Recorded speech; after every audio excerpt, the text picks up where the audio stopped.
Good morning students, welcome to Eklavya international Hindi online classes.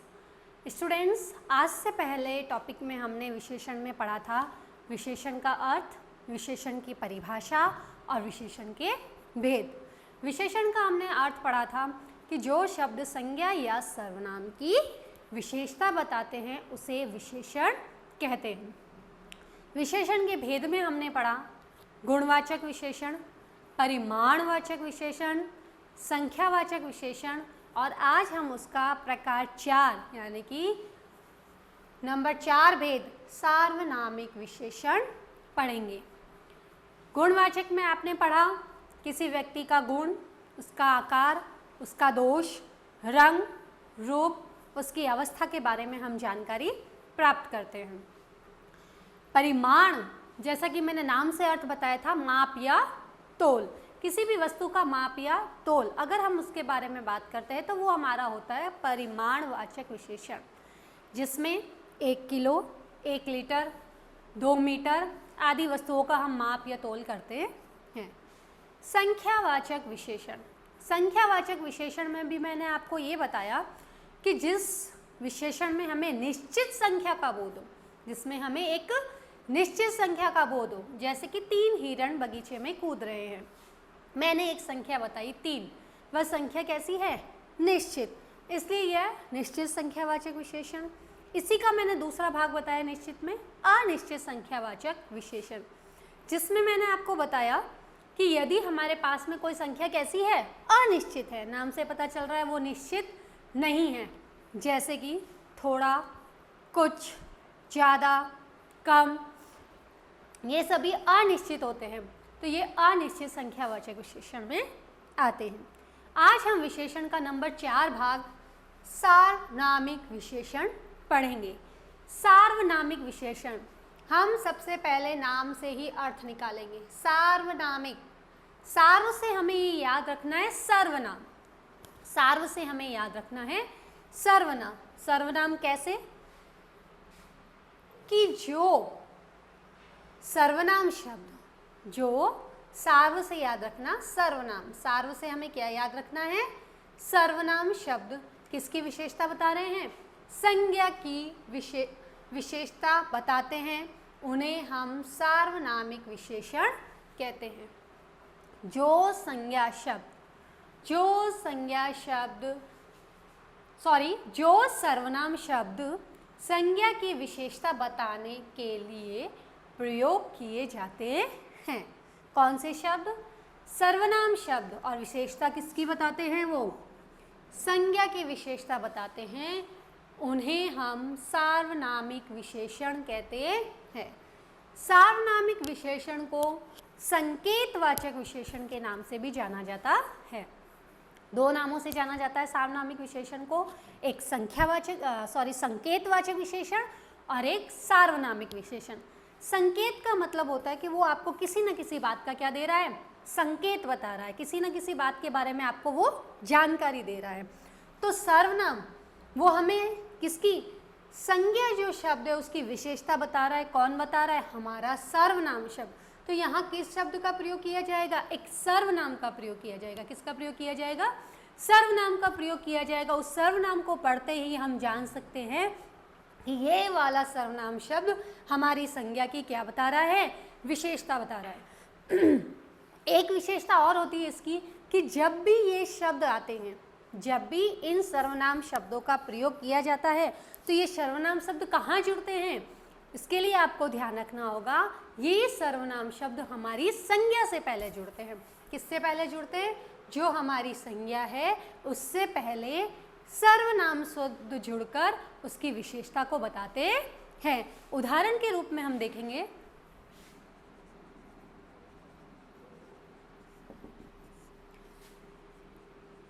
यह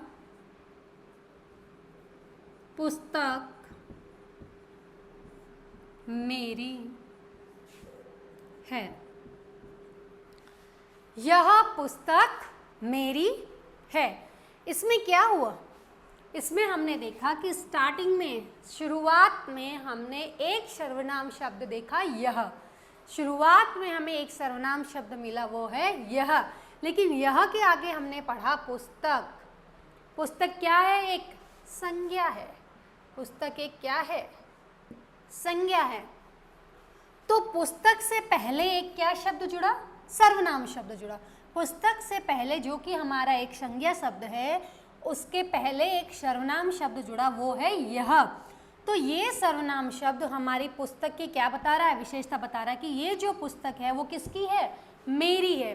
तो इसने इस पुस्तक की विशेषता बता दी, इस संज्ञा की विशेषता बताई, लेकिन किसने बताई? शब्द वो कौन सा है हमारा? सर्वनाम शब्द यह।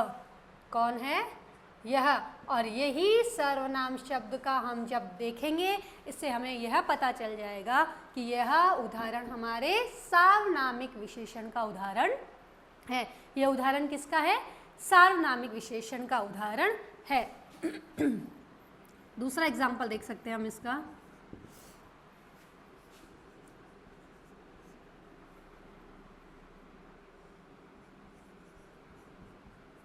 हो गया यह गुड़िया। यह गुड़िया मेरी है। यहाँ भी हमने क्या किया? गुड़िया जो एक संज्ञा शब्द है, उससे पहले हमने एक सर्वनाम शब्द देखा। वह क्या है? यह। इससे हमें पता चल गया कि जिस उदाहरण में हमें सर्वनाम शब्द मिल रहा है वह हमारा कौन सा है? सार्वनामिक विशेषण। क्योंकि गुणवाचक विशेषण में आपको उसका गुण, आकार, रूप, रंग, अवस्था ऐसे शब्द मिलेंगे, मोटा, छोटा, पतला, ऊंचा, लंबा। परिमाणवाचक विशेषण में आपको उसका माप या तोल, 2 litre, 5 litre, 3 litre, 4 litre, 2 metre, 2 kilo, 5 kilo इसी तरह की कोई मात्रा मिलेगी।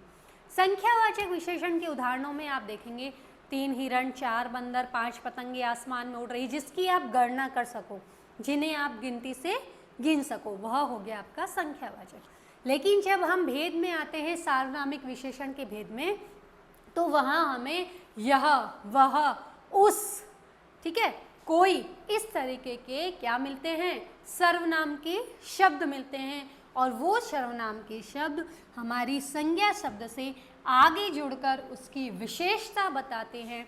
वही हमारे सार्वनामिक विशेषण कहलाते हैं। वही हमारे क्या कहलाते हैं? सार्वनामिक विशेषण कहलाते हैं। उस गेंद को उठाकर ले आओ। उस गेंद को उठाकर ले आओ। संज्ञा शब्द है हमारा गेंद। हमने आपको बताया कि ये क्या करते हैं? संज्ञा से पहले जुड़कर उसकी विशेषता बताते हैं। उस, ये हमारा क्या है? सर्वनाम शब्द। क्या है हमारा? सर्वनाम शब्द। और इस सर्वनाम शब्द ने संज्ञा से आगे जुड़कर इसकी विशेषता को बताया। यही हमारा सार्वनामिक विशेषण कहलाता है। यही हमारा क्या कहलाता है? सार्वनामिक विशेषण। वापस परिभाषा के रूप में एक बार हम समझेंगे। इसे एक तो संकेतवाचक विशेषण भी कहते हैं, दूसरा नाम। तो जो सर्वनाम शब्द संज्ञा की विशेषता बताने के लिए प्रयोग किए जाते हैं, वे सार्वनामिक विशेषण कहलाते हैं। वे क्या कहलाते हैं? सार्वनामिक विशेषण कहलाते हैं। उदाहरण में हमने देखा यह पुस्तक मेरी है। आपको पता चला कि पुस्तक कौन सी, जो कि क्या है? सर्वनाम शब्द का प्रयोग ले लिया गया यह गुड़िया मेरी है। उस गेंद को उठाकर ले आओ। किसके बारे में बताया गया? एक गेंद की स्पेशल विशेषता बताई गई और बोला गया कि उस गेंद को क्या करो? उठाकर ले आओ। तो इस तरीके के उदाहरण से हम ज़्यादा से ज़्यादा प्रैक्टिस कर सकते हैं और हमारे सर्वनाम भेदों में हम अंतर का पता कर सकते हैं कि गुणवाचक में गुण, रूप, अवस्था, आकार के बारे में, परिमाण में हम किसी का निश्चित माप या तोल, अगर अनिश्चित है तो उसका माप या तोल अनिश्चित होगा। यदि हम संख्यावाचक विशेषण की बात करें तो उसमें भी मैंने दो भेद बताए, एक बताया निश्चित संख्यावाचक, दूसरा अनिश्चित संख्यावाचक। निश्चित संख्यावाचक में हम किसी निश्चित संख्या का बोध होगा, जैसे 3, 4, पहला, दूसरा, पांचवा, इस तरीके के। और अनिश्चित में हमें क्या होगा, थोड़ा, कम, ज़्यादा, इस तरह के शब्द मिलेंगे। फिर आता है हमारा सार्वनामिक विशेषण। सार्वनामिक में हमें सर्वनाम शब्द मिलेंगे। कौन से शब्द मिलेंगे? सर्वनाम शब्द, जो कि हमारी संज्ञा की क्या बता रहे हैं? विशेषता। ऐसे सर्वनामिक शब्द, सर्वनाम शब्द जो हमारी संज्ञा की विशेषता बताते हैं, उससे पहले जोड़कर उसकी विशेषता बताते हैं, उसे सार्वनामिक विशेषण कहते हैं। अब आपके देखिए, इसे राइट डाउन कर लीजिएगा, अच्छे से समझिएगा। कई बार क्या होता है कि आप लोगों को बताया जाता है कि ये एक संज्ञा शब्द है और संज्ञा शब्द से हम उसका सर्वनाम बना लेते हैं। कई बार संज्ञा शब्द से हम उसका विशेषण बना लेते हैं। अब हम संज्ञा शब्द से विशेषण किस प्रकार से बनाएंगे, तो वो आपको ध्यान रखना है। आपको इस चीज़ में कंफ्यूज नहीं होना है बिल्कुल भी। और एक आपका कंफ्यूजन हो जाता है जहाँ तक हो सर्वनाम और सार्वनामिक विशेषण में, तो मैं इसको भी क्लियर कर देती हूँ अभी कि आपको सर्वनाम और सार्वनामिक शब्दों में कंफ्यूज नहीं होना है बिल्कुल भी। देखिए इसे, सबसे पहले हम लिखते हैं सर्वनाम। सर्वनाम क्या? जो कि हमारी संज्ञा के स्थान पर आते हैं, हम उनका प्रयोग करते हैं। संज्ञा के स्थान पर प्रयोग या प्रयुक्त किए जाने वाले शब्द।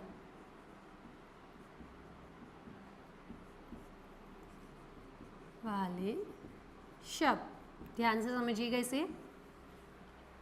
संज्ञा के स्थान पर प्रयोग किए जाने वाले शब्दों को हम सर्वनाम कहते हैं। अब है सार्वनामिक विशेषण। क्या अंतर होता है दोनों में?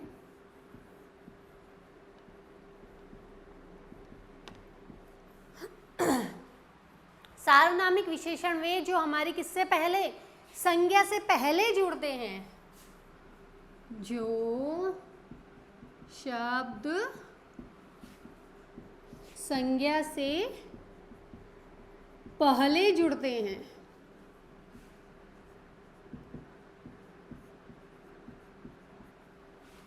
वे हमारे क्या कहलाते हैं? सार्वनामिक विशेषण। जैसे मैंने बोला, यह क्या है? सर्वनाम है। वह, उस, उसने, हम, आप, तुम, ये सभी क्या है? सर्वनाम है। लेकिन मैंने बोला यह पुस्तक, यह कलम, यह पेन, उसका बस्ता, उसका टिफिन, मेरा, आप बोल दीजिए लंच बॉक्स, टिफिन, या कोई भी उदाहरण लीजिए, मेरा पेन, मेरा खिलौना, मेरी गुड़िया, मेरा, आप बोल दीजिए टेबल, मेरी चेयर, कुछ भी एग्जाम्पल, मेज, कुर्सी, टेबल। लेकिन आपने क्या बोला? एक संज्ञा शब्द बोला। मेरी अगर कुर्सी बोल रहे हो तो कुर्सी आपका संज्ञा शब्द है। मेरी गुड़िया बोल रहे हो तो गुड़िया आपका एक संज्ञा शब्द है। उससे पहले आपने सर्वनाम लगाया। तो संज्ञा शब्द से पहले अगर आप कोई सर्वनाम जोड़ते हो तो वो है सार्वनामिक विशेषण, और अगर सीधा किसी सर्वनाम का प्रयोग करते हो संज्ञा के स्थान पर, वह होता है आपका सर्वनाम। क्या होता है वो? आपका सर्वनाम। अब आगे हमें पढ़ना है कि हम किस तरीके से एक विशेषण को बना सकते हैं, किस तरीके से हम एक संज्ञा से उसको विशेषण में बदल सकते हैं। 2-3 उदाहरण से मैं आपको समझाऊंगी। यहाँ लिखा जैसे संज्ञा, और यहाँ लिखा हमने उस संज्ञा से बनाने वाला या बनने वाला विशेषण, उस संज्ञा शब्द से बनने वाला विशेषण। सबसे पहले मैंने लिया भूख। एक व्यक्ति क्या है, उसको भूख लगी है, तो उससे उसकी विशेषता कौन सी पता चल रही है? कि वह व्यक्ति क्या है? भूखा है। संज्ञा आपकी है भूख, लेकिन उस भूख से आप अगर विशेषण बना रहे हो तो उसकी किस विशेषता का पता चल रहा है कि वह व्यक्ति क्या है, भूखा है। यहाँ हम बोलेंगे हमें भूख लगी है, लेकिन जाते ही विशेषण बन जाएगा तो हम बोलेंगे मैं भूखा हूँ, मैं क्या हूँ, भूखा हूँ। इसी तरीके से एक किसी व्यक्ति को सुख की प्राप्ति होती है, वह व्यक्ति बड़ा सुख से जीवन व्यतीत कर रहा है, लेकिन उसकी विशेषता क्या हो गई, आप बोलोगे वो बहुत ही सुखी है, वह बहुत ही सुखी है। नमक, संज्ञा शब्द है हमारा नमक, लेकिन नमक से क्या हो रहा है, कोई चीज उसकी विशेषता बता रही है कि यह चीज नमक नहीं है, यह चीज नमकीन है। क्या है, यह वस्तु नमकीन है। ठीक है। किसी व्यक्ति में दया का भाव है, आप बोलते हो किसी व्यक्ति में दया का भाव है, तो अगर आप उसकी विशेषता बताओगे, आप उसकी विशेषता बताओगे तो किस तरीके से कहोगे, उस व्यक्ति में दया का भाव है, नहीं, आप कह दोगे ये वह व्यक्ति बड़ा ही दयालु है। आप क्या बोल दोगे, वह व्यक्ति बड़ा ही क्या है, दयालु है। तो भूख संज्ञा शब्द से बन गया विशेषण भूखा, सुख से बन गया सुखी, नमक से बन गया नमकीन, दया से बन गया दयालु। तो हम ये नहीं कहते कि वह व्यक्ति भूख है, नहीं, उस व्यक्ति को भूख लगी है, विशेषता के साथ में हम बताएंगे तो वह व्यक्ति भूखा है, तो उस व्यक्ति की विशेषता क्या होगी, उसका भूखा होना। वह व्यक्ति सुख नहीं है, वह व्यक्ति सुखी है, तो उसकी विशेषता हो गई कि वह सुखी है। नमक है नहीं होता, यह वस्तु नमकीन है। दया नहीं लिखा जाएगा, सीधा सा हम कह देंगे वह बहुत ही दयालु है। इस तरीके से हम संज्ञा से विशेषण बना सकते हैं। कई बार आपके एग्जाम में आ जाता है या आपको दे दिया जाता है कि भूख संज्ञा शब्द से उसका विशेषण बनाइए, तो आपको भूख का भूखा, शहर का शहरी, नगर का नगरी, इस तरीके से काफ़ी शब्द है, आप उसको बना सकते हैं। पूजा से पूजनीय, काफ़ी सारे शब्द होते हैं। दया से दयालु हो गया, दिन से दैनिक हो जाता है, वर्ष से वार्षिक हो जाता है, इस तरीके के काफ़ी शब्द हैं, उदाहरण में हम देख सकते हैं। ठीक है, इन्हें अच्छे से देखिएगा और लिखिएगा। ओके, और इसमें अगर आपको कहीं भी कोई प्रॉब्लम नज़र आए तो आप आपके पास जो बुक्स है उसमें ज़्यादा से ज़्यादा आपको रीड करना है, प्लस इस तरीके के एग्जाम्पल कि गुणवाचक विशेषण में क्या होता है, संख्यावाचक में क्या होता है, परिमाणवाचक, ज़्यादा से ज़्यादा एग्जाम्पल्स को लिखना है और उनको आगे प्रैक्टिस में लाना है, ताकि आपकी जितनी भी जिज्ञासा है वो सारी की सारी शांत हो जाए। Okay students, thanks for this video.